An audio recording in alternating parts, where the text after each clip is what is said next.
Hello and welcome back to Indian defence knowledge. आइए आज बात करते हैं यूएई के बारे में, जो फेमस है टूरिज्म के लिए और डेवलपमेंट प्रोजेक्ट्स के लिए। आज ये देखा जा रहा है कि यूएई को उठाकर फेंक दिया गया है एफएटीएफ की ग्रे लिस्ट में। पूरी दुनिया स्पेकुलेट ये कर रही है कि इसके पीछे कारण ये है कि यूएई ने रशिया का समर्थन दिया है, या फिर जब जब रशिया के खिलाफ वोटिंग हुई है यूएन में या यूएनएससी में या कोई भी और ऑर्गेनाइजेशन आप कह लीजिए, उसमें या तो यूएई ने वोट ही नहीं किया है या फिर वोट किया है तो रशिया के सपोर्ट में किया है।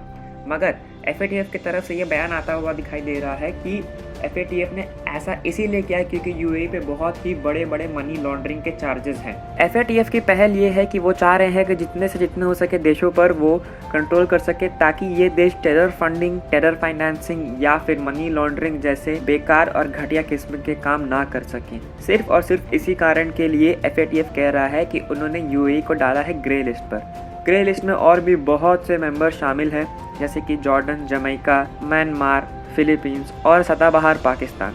इन सब के पीछे अब सबसे लेटेस्ट एंट्री एफएटीएफ में हो रही है तो वो है यूएई की।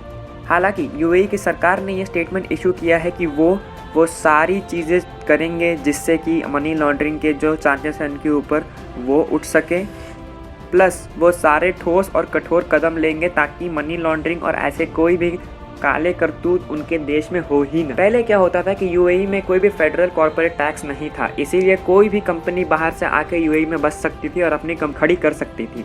इससे होता क्या था कि ये कंपनीज बहुत बार यूएई की अच्छी नीतियों के अंडर छुपकर और आड़ लेकर मनी लॉन्ड्रिंग करते थे। तो इसे काउंटर करने के लिए अभी यूएई ने हाल फिलहाल में बहुत ही आनंद फानंद में फेडरल कॉर्पोरेट टैक्स को लागू कर दिया है, जिसके बाद बहुत सी जाली कंपनियां ठप हो जाएंगी और मनी लॉन्ड्रिंग के केसेस में बहुत ज़्यादा गिरावट आएगी। आइए बात करते हैं एफएटीएफ के बारे। एफएटीएफ में बहुत सारी कंट्रीज़ है जो मिल के बनाती है इसे, जिनमें से कई की मेंबर्स हो गए रशिया, चाइना और सऊदी अरेबिया खुद। मगर चाइना और रशिया जैसे की मेंबर्स होने के बाद भी वो यूएई को नहीं बचा सकते।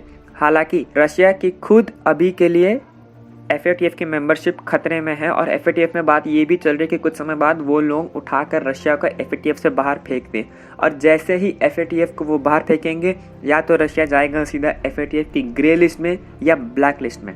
अब बात इतनी सी है कि एफएटीएफ को हमेशा एक न्यूट्रल स्टैंड बना के रखना चाहिए था, बट अब वो हमें कहीं भी दिखाई नहीं दे रहा है और अब लोग ये स्पेकुलेट कर रहे हैं कि क्या एफएटीएफ भी फाइनली पॉलिटिसाइज हो गया है बाय द वेस्टर्न मीडिया या फिर वेस्टर्न कंट्रीज़ या नहीं। इन सब चीज़ों में एक बहुत बड़ी खतरे की बात यह है कि जितना ज़्यादा पूरा वर्ल्ड मिलकर रशिया को दूर करेगा, उतना ही रशिया और चाइना के टाई स्ट्रॉन्ग बनेंगे, और इससे होगा क्या कि एक अलग सी पैरेलल इकोनॉमी डेवलप हो जाएगी, जिसमें रशिया और चाइना सारे सैंक्शंस और जितनी भी तरह की अड़चने हैं उन्हें बाईपास कर देगा। जैसे कि वो क्रिप्टो करेंसी यूज़ कर सकेंगे, और मान लीजिए कल को अगर ये पैरेलल इकोनॉमी खड़ी हो भी जाती है तो इसमें ये सारे मेंबर्स जिन्हें ऑलमोस्ट वेस्टर्न कंट्री से बाहर निकाल दिया है, जो एफएटीएफ की लिस्ट में है या वगैरह वगैरह, जैसे कि टर्की हो गया, पाकिस्तान हो गया, चाइना हो गया, रशिया हो गया, ये सब और जितने भी 15-20 देश है अफ्रीका के, ये सब मिलके अपनी एक अलग ही इकोनॉमी बना लेंगे जहाँ पे ये लोग एक दूसरे को सपोर्ट करके ज़िंदा रह सकें। बट बात यह है कि अगर पूरा वर्ल्ड ऐसे दो इकोनॉमीज़ में अलग अलग बढ़ जाएगा तो वो बाद में आगे चल के बहुत बड़ा ह्यूज कॉन्फ्लिक्ट भी खड़ा कर सकता है। तो इस वीडियो के लिए इतना ही। अगर आपको वीडियो पसंद आई हो तो प्लीज़ हमारे चैनल को ज़रूर सब्सक्राइब करें। Thank you.